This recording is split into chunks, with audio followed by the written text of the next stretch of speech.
Have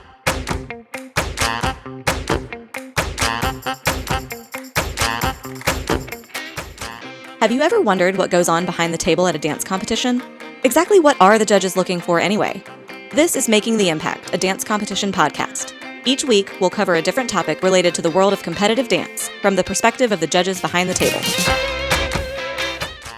On this week's episode of Making the Impact, Courtney is joined by Kelli and Natalie, owners of High Demand Dance Competition, to talk about what makes their events exciting and unique. Hi, everyone, and welcome to this week's episode of Making the Impact, a dance competition podcast. I'm your host, Courtney Ortiz, and I am very excited to be here today for another dance competition owner interview. I'm here with two fabulous ladies and owners of High Demand Dance Competition, Kelli and Natalie. Say hi, you guys. Hey, everyone.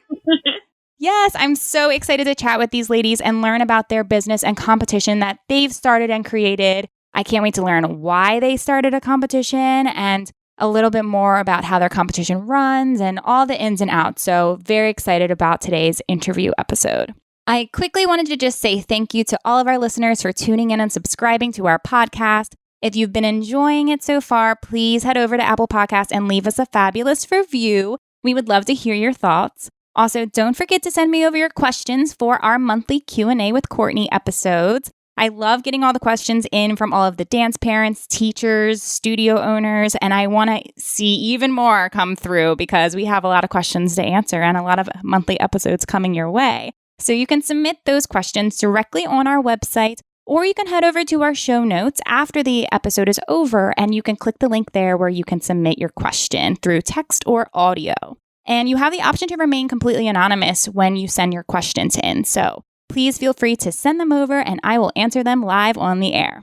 So let's get right to it. I'm very, very excited to chat with these ladies, Kelli and Natalie, the owners and directors of HD, also known as High Demand Dance Competition. And we are going to be interviewing them today, sitting down, learning about all things HD. So to kick it off, I would love to just hear a little bit about your backgrounds from each of you, where you started, your previous dance careers in life, and then, where you're at now and what you're up to. So let's start with Natalie.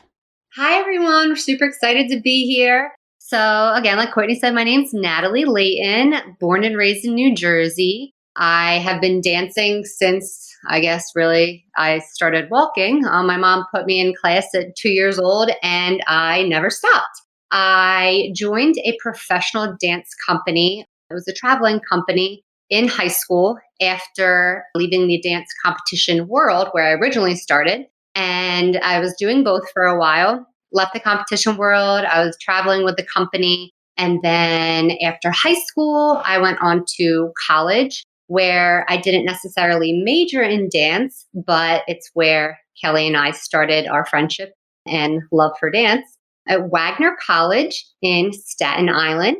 Took dance classes every day. We were doing the whole New York City life of auditioning, taking classes. After college, I went on to choreograph for a competitive team for 11 years. While I was choreographing for a competitive team, I was also doing event planning, meeting planning, wedding planning. So Kelli and I, obviously, since I'm going first, just to give you a little bit of our history, we met when we lived across the hall from each other our freshman year of college. So like I said, we instantly had a friendship, instantly shared our love for dance, took classes together, constantly on campus and in the city. And we always kind of talked about starting something together. So we were back and forth for, years, it seems like, talking about owning a dance studio or a competition. We really didn't know exactly which direction we wanted to go because we had, a love for teaching and also the competition world. And then, now it would be 6 years ago, we finally decided to start High Demand Dance Competition. And I took my background and passion of dance and event planning and put the two together. And now we have High Demand Dance Competition. Yes, I love that. That is so exciting. And can you just remind me, do you say that you majored in dance at school? No, you didn't. No, so originally I was going to. Unfortunately, at an early age, I had some injuries. So I decided to be a business major while just continuing to dance. I was taking So classes smart. every day, constantly auditioning, getting into whatever shows I could get into, and just making sure that I kept doing what I really loved. But like I said, having the injuries at the earlier age just made me kind of make sure that I also had something to fall back on, which is where my business and event planning background now also comes into play. Yes, absolutely. I definitely want to touch on that in a minute because I love hearing that. And I think it's very helpful to hear that you did go to school for business, but are still involved in the dance world. Yes. But before we do that, let's hear from Kelli. Tell me a little bit about your background. And now we know how you and Natalie got connected, but, share a little bit about you and anything you'd love to tell the podcast world. Yes. So, like you said, my name is Kelli. I've been dancing since I barely could walk. My mom threw me right into dance, and I was born and raised in Staten Island, New York. And then now I reside in Jersey.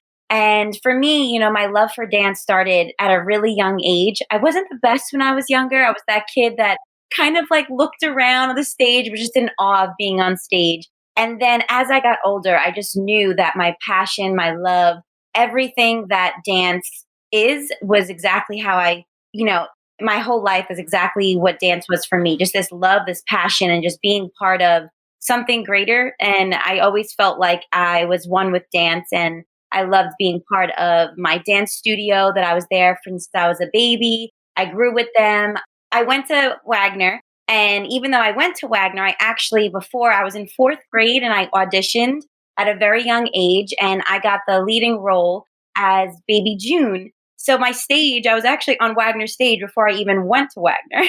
Wow. So yeah, at a young age, I just was auditioning. I was in different modeling magazines for dance. I just loved being part of dance and everything I could possibly get my hands on. And then as I got older, I knew that dance was where I was meant to be, the industry. It was my calling. I never fell more in love with something. And then when I was in high school, I actually decided to not go to LaGuardia because my parents were very adamant about me becoming, making sure I went to school, making sure I got an education.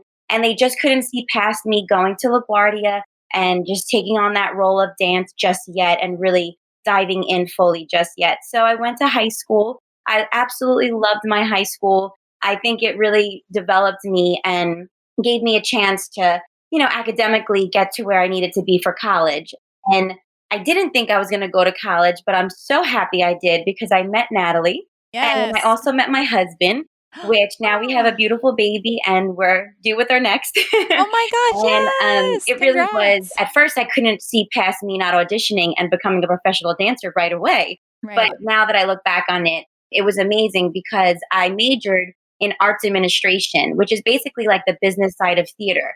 So Mhm. before HD was even created, it was always a talk about Natalie and I about how we were going to get HD running. Either it was going to be a studio, like she said, or it was going to be a competition, but we always talked about collaborating. But before it was that, I actually worked in TV and film and theater. So I would work with different actors. I was at a talent agency for many years. And my love for dance and my love for just being able to be part of the community just really stayed strong. And college opened that door for me where I never thought that I could be anything other than a performer until I went to college and I started studying arts administration. And I realized I could take my career into many other places and continue to dance. So I auditioned, I danced, I learned, I trained, I did everything possible to keep my hands and my feet wet into the dance industry. And then I danced for several years while I was working in the talent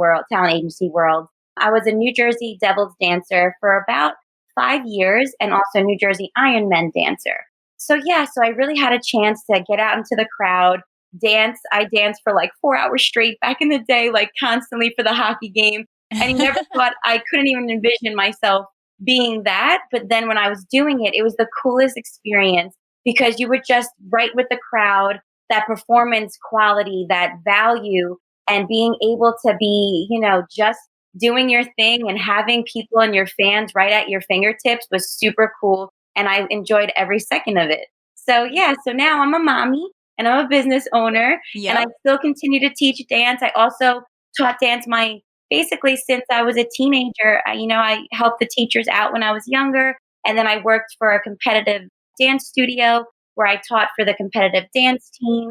And now I still teach at a recreational dance studio in Bergen County, which I absolutely love, being able to share what I love so passionately with dancers who are just looking to have fun, get better, and pursue their career. I love it. Oh my gosh. This is so exciting to hear your guys' backgrounds, because I think that this is so important to kind of just chat about for a little minute and inspire all of the listeners. I think this is a helpful tool for maybe a lot of dance parents to listen to, as well as a lot of maybe dancers who are kind of struggling with that college decision or unsure how they're going to continue with dance on into the real world. And this is so inspiring because now all three of us sitting here are business owners that are linked into the dance world. And my story is a little different, which I'm sure if podcast listeners have listened to our first few episodes and learned a little bit about me, but I also grew up in the competitive world. I'm now an active professional dancer and teacher,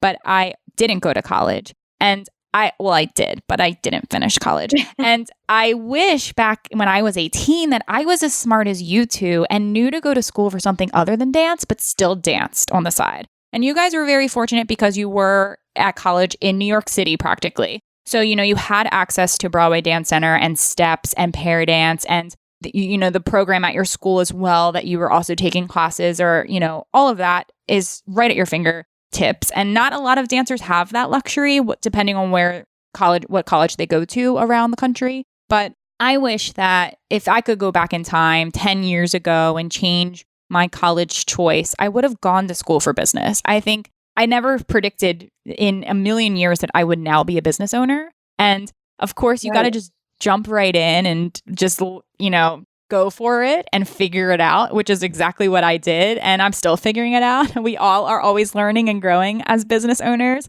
But it's so inspiring to hear that because I think a lot of parents, like mine even specifically, they were kind of like, you got to go to college. Like, you have to go to college. We support you when we love that you want to dance. But how are you going to make a living off of being a dancer? It's not, it's a scary thought. And I think a lot of parents feel that way as well. But to hear your two backgrounds and your stories, to see that you did get to pursue your dreams, you did get to stay involved in the dance world, and now you're owning a business, a successful competition business that you all both grew up in the competition world. So it's like a full circle moment. And it's just really awesome to hear that you guys did that. And I'm very inspired by you both. Yeah, I think about that a lot because I remember back when I was 18 and having that conversation with my parents. And I wasn't set on going to college, but I knew they wanted me to. And, now I look back and I'm so grateful that I did because I learned a lot of tools that I still apply to what we do every day. So it's like, I have the passion and I have my heart in my work, but then I also have, that little toolbox that I check in with every day. And I'm like, okay, now I know what to do because of, I have to credit it towards college and, graduate school for that reason. So, yeah. It was my saving grace really going to Wagner as far as being so close to the city, like you said, Courtney. Mm-hmm. It gave me a chance to open my eyes to both passions because I always loved to be the leader of something. I felt like I had that in me to take on that leading role and create and invent something that I loved. I didn't know exactly how to do that without being able to continue dance and love what I do with my dance career, but also have those tools and being opened up to me and that ability to go to college and learn from these people. I think not only did I learn academically at college, but it really made me a better person, changed me for the better. I was definitely in a little box growing up. And now I feel like because of college, I met so many wonderful and different people who, yes, they might have been dancers. Yes, they might have been business majors, but we all kind of connected. And they all still to this day, everyone in my life that I met at college really has changed me for the better. And I'm so fortunate for the people that I was surrounded by. But I also was fortunate that my parents made me go because I didn't want to. I cried my eyes out. I kicked and screamed. Really? thought my dance career was over and I couldn't possibly see a world without me just auditioning and being a crazy little dancer in New York City. I couldn't see that world. And I think it was 100% my parents doing of being like, you have no choice. You're going to college and you are graduating and that's it. So I had to do it. I had to put my big girl pants on and do it. Yeah.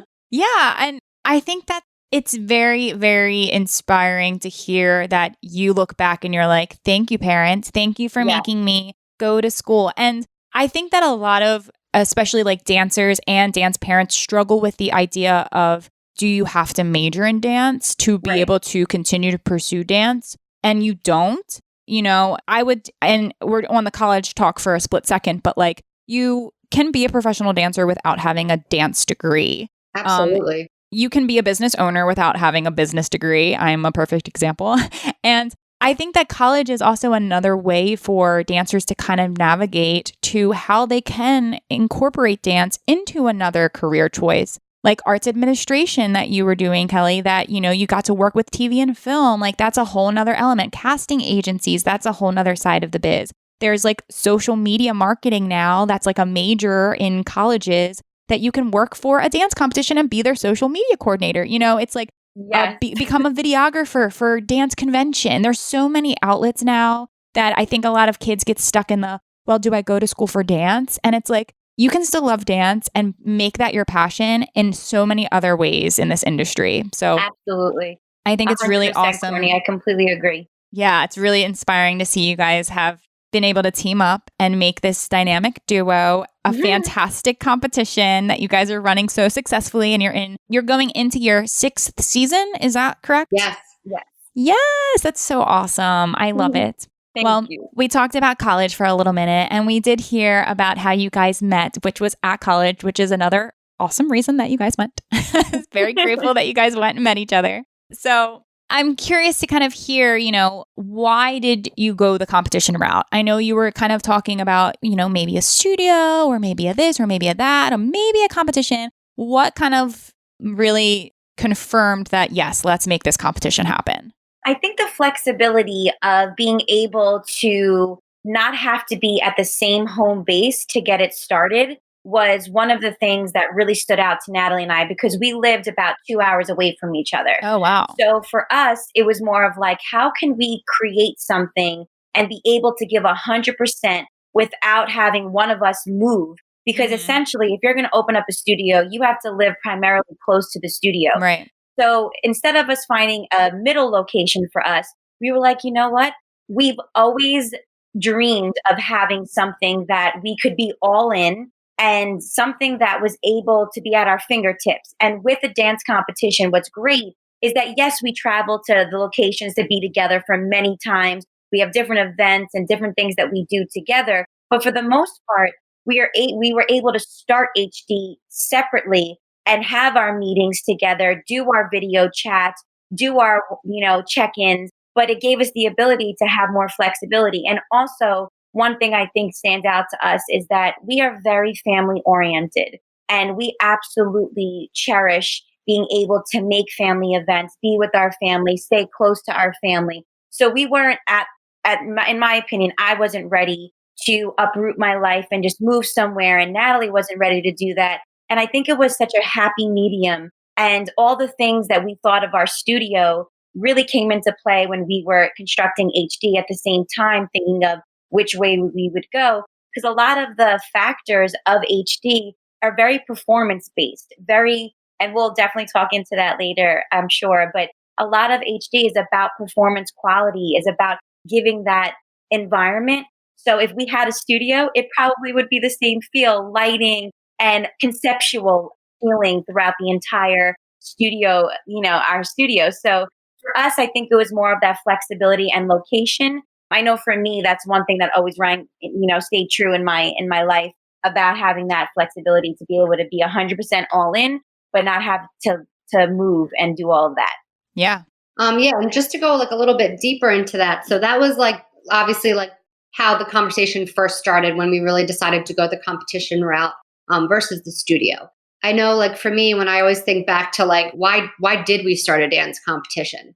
I remember, like I said, growing up, I started competing at, I think it was like 8 years old. I competed until I was about 15, 16. And then, like I said before, I was choreographing after college for about 11 years. And for me, I had been to so many different dance competitions and had so many different experiences that I shared with my dancers and my team. And then when I sat down and thought about it, I was like, okay, like Kelli and I wanted to create what we could have always brought our dancers to.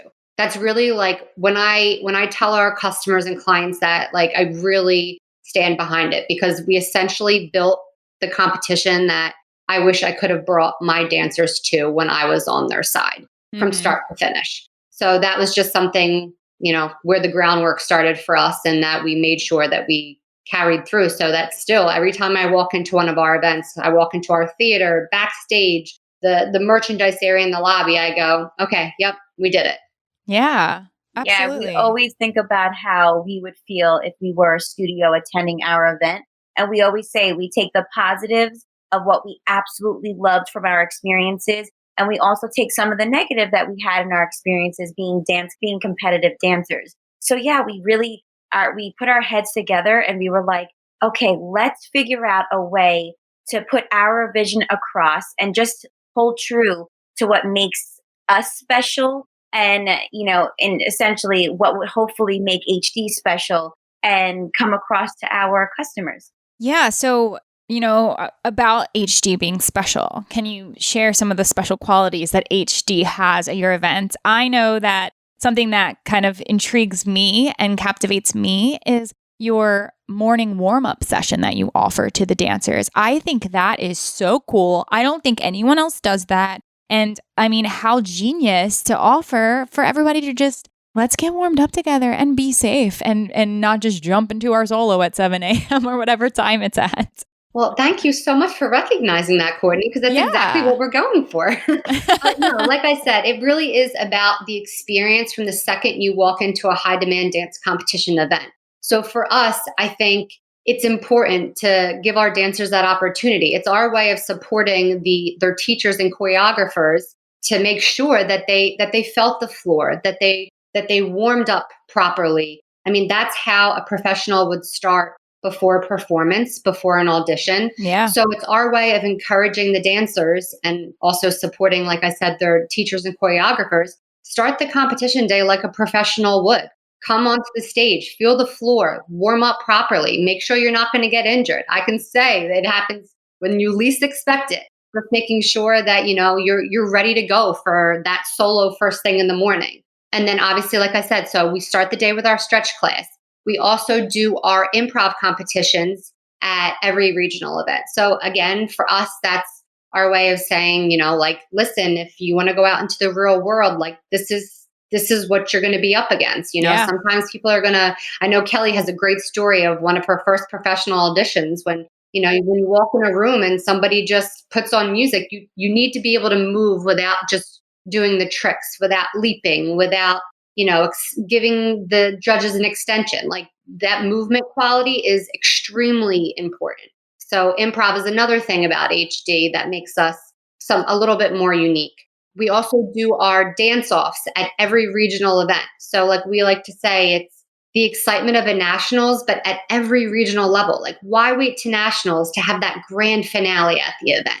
So we tell them, this is like our entertainment challenge. We tell the judges, forget about your scores. Scores go out the window. Just tell us those numbers that you need to see again on our stage before this weekend is over to compete to be our dance off winner of the weekend. Some other things, we do a lot of continuing education scholarships. We always like to say we're really big on continuing dance education. So we're currently working with, we don't want to give them all away, but we have like Broadway Dance Center, we have Perry Dance Capizio Center, we have Hollywood Tour, Vegas Tour. So we just really try to like focus on the customization at each and every event. And Court, I know you said about the stretch class. One of the things I love, not only for the kids to feel the floor, is that their ability to see what our stage feels like. Mm-hmm. Not just floor wise. We have a lot of lighting going on. And one of the cool things about HD that I feel brings that stage quality and really that professional feel for the children and the dancers is our lighting. We're Mhm. able to, we uplight every single entry out of our 9 color palettes that we give the studio directors as well as teachers the options to pick. Now, sometimes people pick based on costume alone, or people pick on based on a vibe. It really is whatever they choose. It's not scored or anything like that, but it gives that quality, Yeah. that essence that we like to. When you walk into my theater, you're going to see what HD is all about because our lights are going. Our globes like are just giving you that feel and that vibe of what the day is going to be like. So when those kids hit that stage for the stretch class, not only are they getting a stretch all together, uniting the dancers on stage so they don't feel like they're separate dance communities. They're all together because essentially dance is one place. Mhm. So that's how we wanted to start the day off. We're all one. We're all going to dance. We're all going to stretch out these nerves. We're all going to shake it out and just get ready to do our thing. But then they look and they see all of our moving heads. They see our uplights. They see the colors switching and they get that sense of like, I'm here. I have arrived. And that's what's really cool about, for me, the stretch class to start the day. And Natalie talked about the improv and all of that. Yeah, I want to I hear mean, this story. I oh need to God, hear Courtney, it this. made me so sad. So I started my audition process. I was so excited. I was so green, ready to go.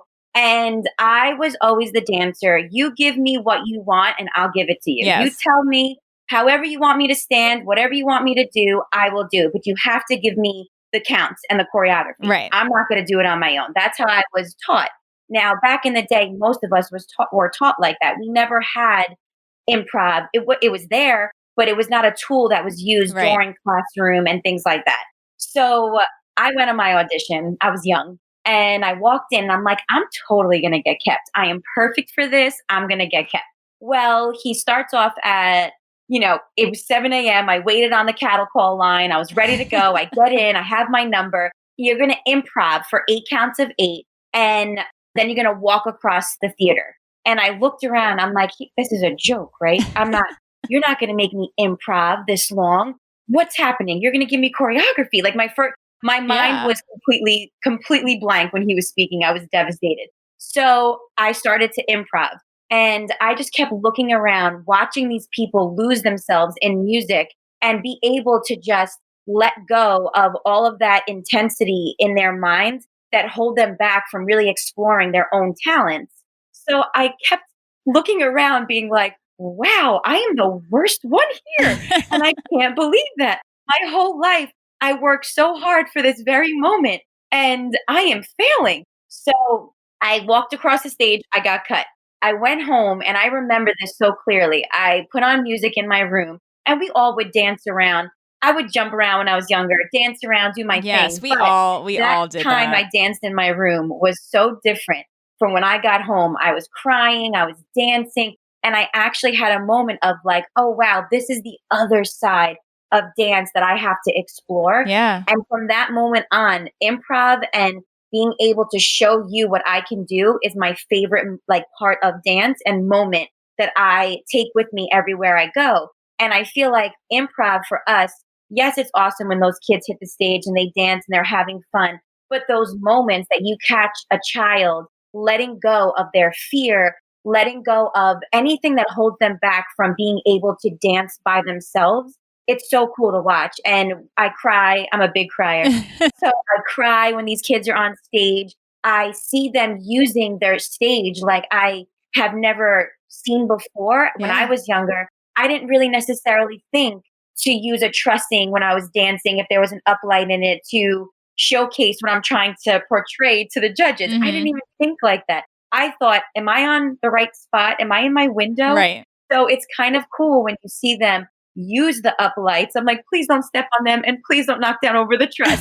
But they use it and they walk across the stage with such confidence. So that is a really great part of improv that I'm happy to say at every regional, it's our favorite part because we let go and we're able to just take a deep breath all together and give that break of the day from the entries to have the kids kind of regroup and either you take on improv and that regroups you or you take a break and you go out and you relax and you watch your friends dance. So Yeah. it's just a complete supportive moment, which is really cool. And the dance off is the same feel as well. It's that fun vibe where like everyone kind of lets go of their stress, and the kids who get asked back, the dancers and the routines, they actually dance better the second time Yeah. because they're like, oh, you didn't even think about that lift, you just did it. And Yeah. it was just kind of, watching that experience happen in every regional is super, super cool. And everything's organic, which Natalie and I strive for. We want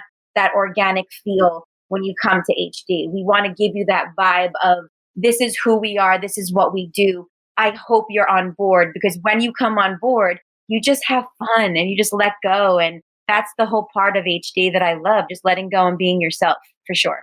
Yeah. I mean, I'm so inspired by this improv challenge and contest. I mean, you want to come improv with us? I mean, I improv. Ooh, I know a lot of us, some of us love it, some of us hate it. And I'm sure every dancer is feeling the same. But it's like you said, Kelli, it's so important. It's such a skill that every dancer needs to know how to do. And I always support an improv challenge or competition because it really is like testing us in different styles of dance and genres. I've seen like title competitions at other competitions that do like a little improv portion or something like that. And it's always inspiring for me to see the dancers that want to try to stand out and be different. And they're like, all right, you know what? I'm going to put my tap shoes on and I'm going to do improv tap.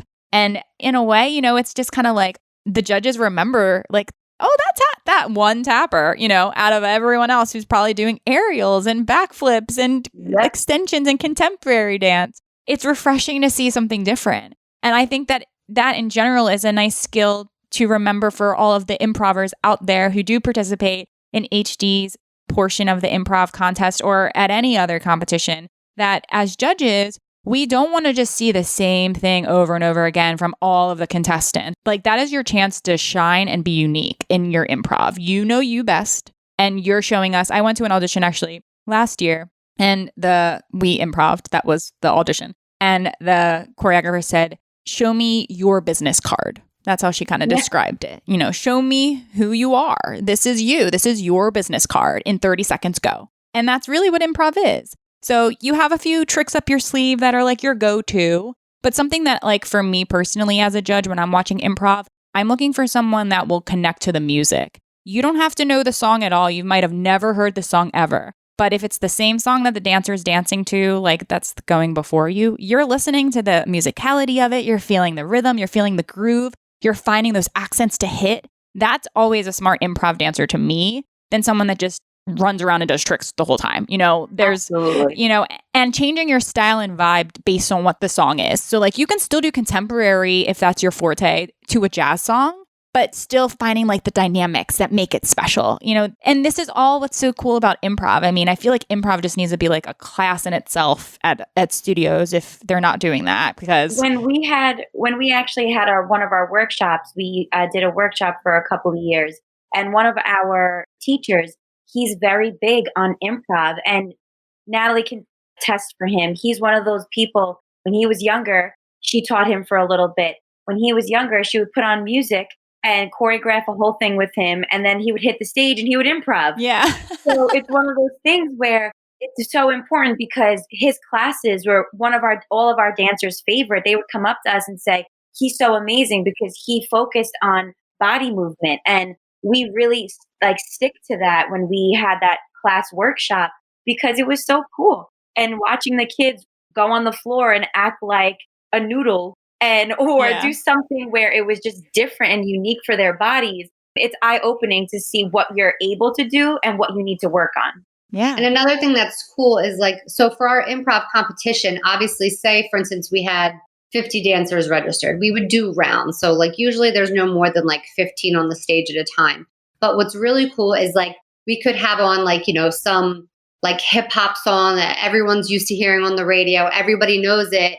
And then, the record skips, and then we have a contemporary song on. Yeah. The next round we might throw a salsa song in there. So it's really like, no matter what your forte is, no matter if you're a contemporary dancer, primarily a tap dancer, you're going in there, and no matter what music comes on, like we say, like we play the music, like you take the dance floor and just go. Like it's literally like a freestyle, like just let the music carry you away. Absolutely. And I can't tell you in my 10 years of being a professional dancer how many times I've had to improv. Like I probably at every single audition, I think. I know. You know, even if they teach you choreography, it's like 4 counts of 8, learn the choreography, you nailed it. Oh, don't forget improv at the end, show us your best you, freestyle, you know, whatever it is. So these are important skills. I love hearing all these things. And I do think that they definitely connect to a stepping stone to become a professional dancer. Because even like the stage lighting, I mean, I know that there are definitely competitions that have stage lighting like that, but there's not a lot of them. And I think it's really cool that you have the option for your customers to be able to select that. I think and the dancers are going to feel so awesome on stage with all the lights moving around and like matching the vibe, because when you know, if you're doing concert dance or something like that, there's a whole tech process where you pick out your lighting and pick out the different, you know, color palette that you want the vibe to be. And I think that's something that the competition world has been lacking. I remember it was just like those generic stage lights that are on and that's it. And that's all you get. And and that's like what we say. That's what we tell the studios that come to High Demand is, you know, this is our way of letting you have artistic control. You know, I mean, you can put together this amazing, you know, number, and there's just that one thing missing is just like that same like whitewash on the stage that's for every entry. So it's just gives it again, it's not a part of the scoring or judging system. It's just a performance enhancement. So it's our way of, you know, giving the choreographer that artistic control, bringing that different energy to the stage for the dancers. I just think it really like livens the place up. Totally does, and helps the parents get through the day of watching routine after routine.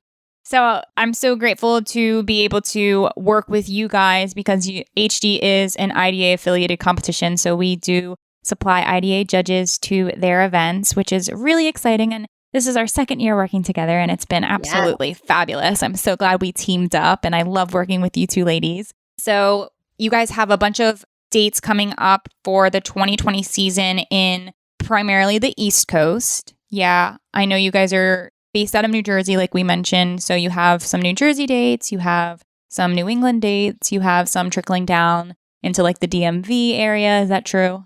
We do a couple of Jersey events, New York, PA, Maryland, Virginia, Connecticut.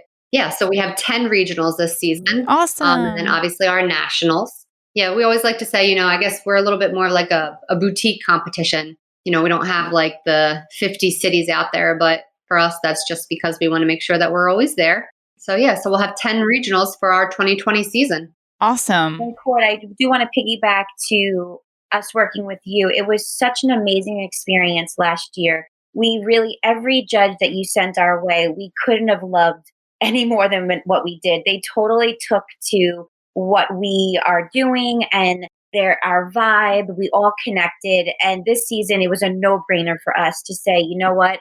You saved our lives last season with giving us a judge in a matter of 2 hours. Yeah.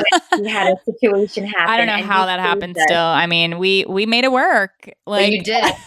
And I remember I looked at Natalie and I said, if we weren't sure if we were going full on next season, I'm like, we're sure now. And that was the beginning of our season last year because it means so much to have that support. So it was incredible to work with you. It really was. And to continue to work with you, because when we go to these events and, you know, we love divas, and the fact that they used you and their judging is so unique, we knew that your process had to be more unique than others. And I know for, you know, Natalie and I, judging is so important to us, and making sure that our message is getting delivered.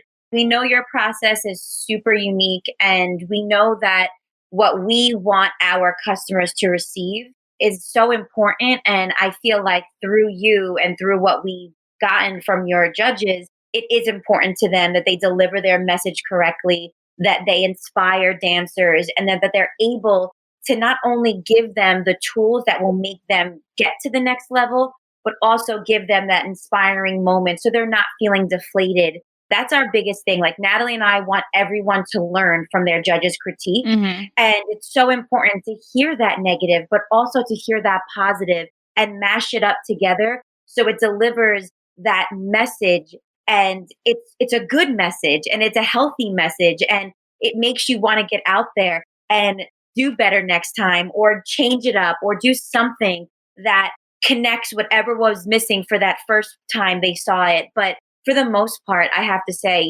judging for us, when we look for our judges, it really is a hard process because you want to make sure that that's a gigantic part of your competition that we hold to a very high standard.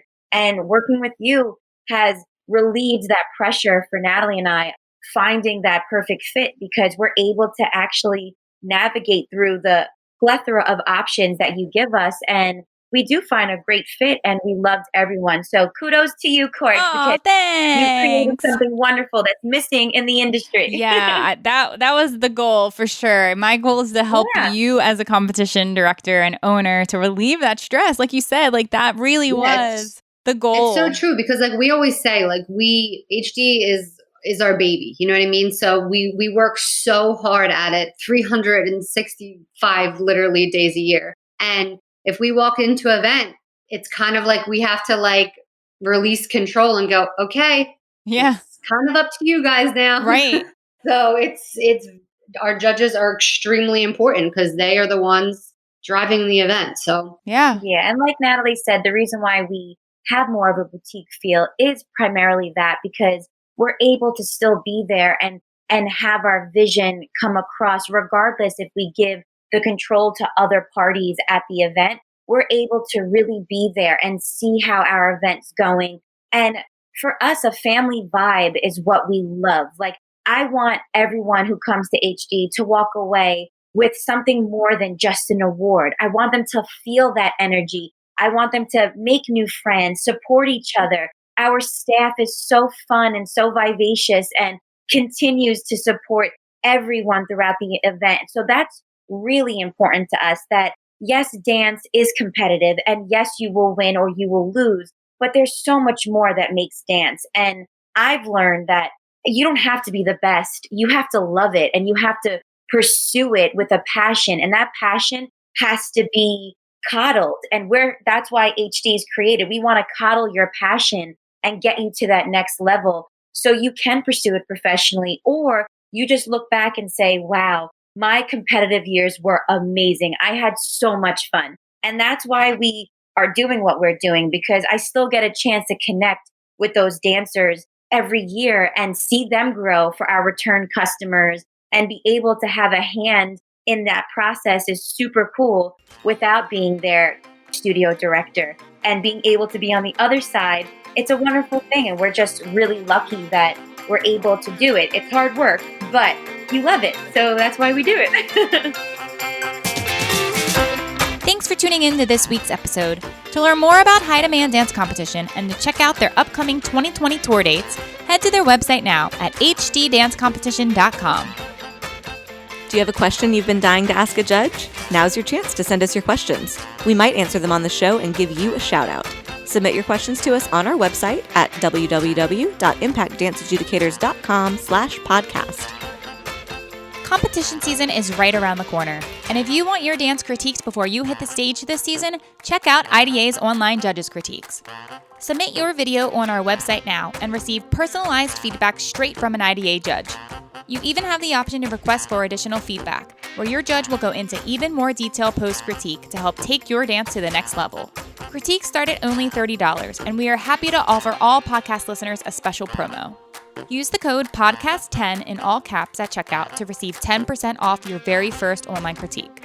Head to our website now at impactdanceadjudicators.com/online critiques to submit your video now. We can't wait to see your dance. If you liked what you heard on today's episode and want more, leave us a review on Apple Podcasts. The more positive reviews we get, the more great content we can bring to you all about things dance competition. Head over to Apple Podcasts now to rate us and leave us a review. Make sure you like and subscribe to Making the Impact, a dance competition podcast, so you don't miss our upcoming episodes.